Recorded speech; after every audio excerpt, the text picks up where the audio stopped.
Si predstavljate, da bi v letu 2020 ocenjevali vašo pisavo? Je lepa? Je grda? Je nečitljiva? Včasih pa dejansko pisavo so ocenjevali. Pozdravljeni, sem Hana Čosič in igram učiteljico, gospodično učiteljico v Slovenskem šolskem muzeju. Učiteljica lepopisa po imenu Matilda Trpežnik. Lepopis so kot samostojni učni predmet leta 1959 ukinili iz šol. Vendar to ni prineslo nič dobrega. Veliko učiteljev se tako pritožuje, da njihovi učenci pišejo nečitljivo in grdo. Zato sem danes tu jaz, da vas učim nekaj trikov, kako lepo pisati. Najprej začnimo z ravnimi črtami. Če želite pisati velike črke, boste pisali čez dve črti. Če pa male, pa čez eno. Poglejte, ravne črte začnemo pisati od spodnjega dela in vlečemo čisto ravno črto navzgor. Potem potegnemo čisto ravno črto navzdol, vendar ob potegu črte navzdol bolj pritisnemo z našim peresom, zato da bo naša črka lepša.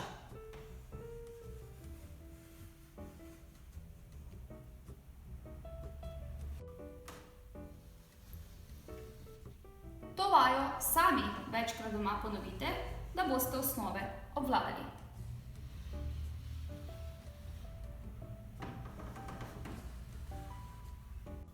Nadaljujemo z zaobljenimi črkami.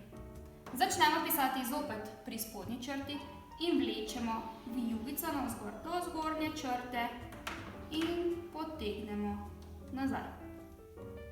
Povežemo z naslednjo črko.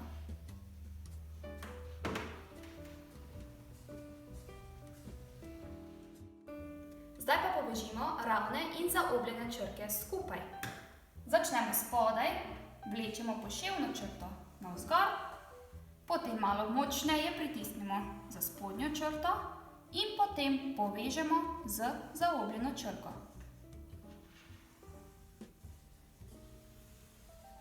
Zdaj pa sam poskusi. 10krat zapiši to kombinacijo brez ustavljanja peresa. Ker zdaj že obvladamo ravne in zaobljene črte, bomo napisali prvo besedo. Ta beseda bo beseda pero. Začnemo pisati na koncu naše črte, potegnemo ravno črto navzgor. Potem potegnemo črto čez dve vrstici.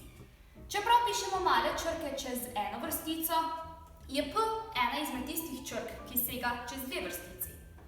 Potem dodamo še preostali del P-ja. Naredili smo hribček in dolino, ki jo bomo povezali z naslednjo črko. Črka E se začne pisati spodaj, vlečemo navzgor do zgornje črte, naredimo pentljico in vezavo do druge črke.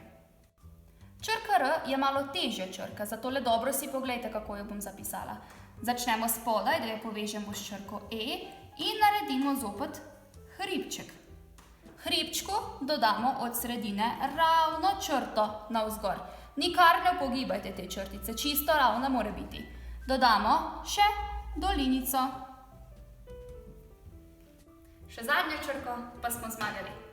Črka O se začne pisati tako, da jo kar povežemo z dolinico črke R. Naredimo oval. Potegnemo dol, pa potegnemo gor in vezavo. Vezava črke O mora biti takšna dolinica, kot je bila pri črki R. Ko boste pa besedo pero tolikokrat napisali, da bo zelo čitljiva in lepa, boste lahko pa napisali tudi druge besede. Upam, da so vam moji nasveti koristili. Za konec se vam zahvaljujem in vas lepo pozdravljam v Slovenskem šolskem muzeju.